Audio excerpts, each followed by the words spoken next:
Hello guys, welcome back to my channel night timing classes for nurses. हमारी first unit complete हो चुकी है, तो अब हम उसके कुछ इन बिटवीन क्वेश्चंस पे जाते हैं, मल्टीपल चॉइस क्वेश्चन। तो फर्स्ट क्वेश्चन है, जो वर्ड है हॉस्पिटल इज ड्राइव्ड फ्रॉम। तो जो वर्ड है हॉस्पिटल वो किससे ड्राइव हुआ है? Option 1 Latin word hospice, B French word hospital, both A and B and none of the above. तो इसका आंसर होगा लैटिन वर्ड हॉस्पाइस से हमारा जो है हॉस्पिटल वर्ड ड्राइव हुआ है। नेक्स्ट आता है इन्फ्लेमेटरी रिस्पॉन्स फैगोसाइटोसिस। तो हमने पढ़ा था कि कोई भी इलनेस कॉज होती है तो उसमें एक स्टेजेस होती है, पहले ये हो रहा है, पहले ये स्टेज है, सेकंड ये स्टेज है। तो जो इन्फ्लेमेटरी है, अब कोई इंजरी हुआ या कोई भी कट डाउन होता है, तो कोई भी इंजरी होती है तो हमारे क्या होता है, वहां पर क्या होता है, जो हमारे फैगोसाइटोसिस प्रोसेस है वो स्टार्ट होती है। कोई भी इंजरी हुई, ब्लड वेसल रप्चर हुई, तो हमारे जो WBC है, जो फॉरेन बॉडी से फाइट करते हैं, फॉरेन बॉडी पार्टिकल से जो फाइट करते हैं, वो वहां पर आते हैं।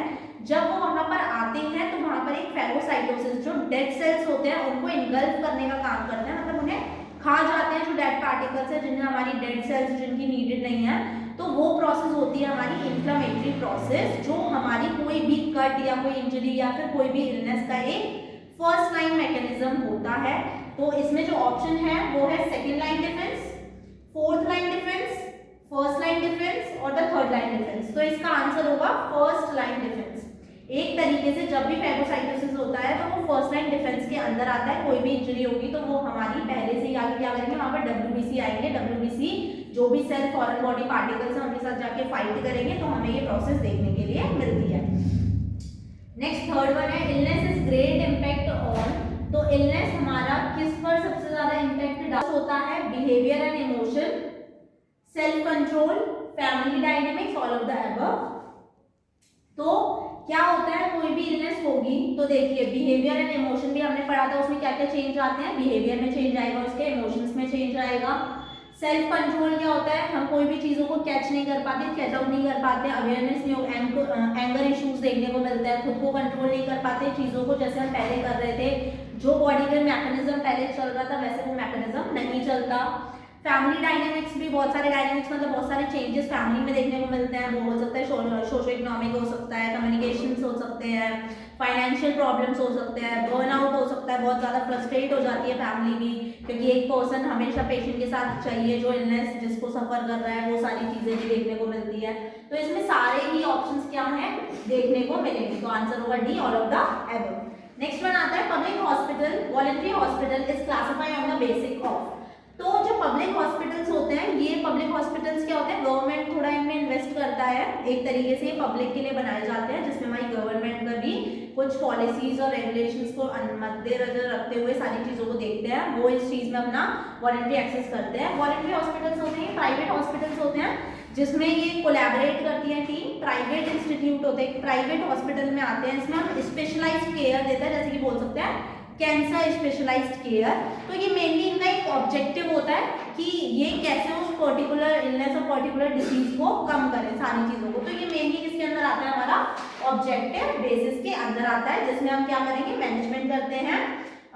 तो क्या हो जाएगा, तो मेनली जो हमारा पब्लिक हॉस्पिटल है और वॉलंटरी हॉस्पिटल है उसको हम क्लासिफाई करते हैं ऑब्जेक्टिव बेसिस पे, क्योंकि हमारा उस पर क्या होता है, हमें मेन पर्टिकुलर स्पेशलाइज्ड केयर देनी होती है पेशेंट को। सो नेक्स्ट फिफ्थ क्वेश्चन है national health policy developed in year.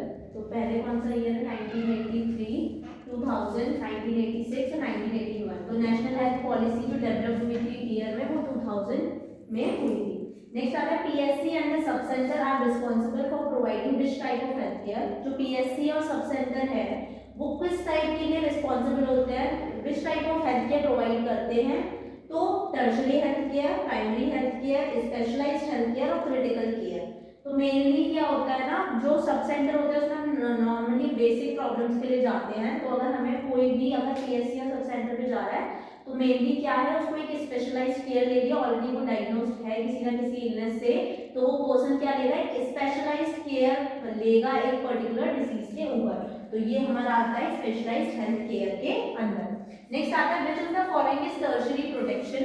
तो जो हमारा टर्शरी प्रोटेक्शन है वो इनमें से किसके अंदर है, मतलब कौन सी ऐसी कंडीशन है जो हमें टर्शरी में प्रोटेक्ट करनी है?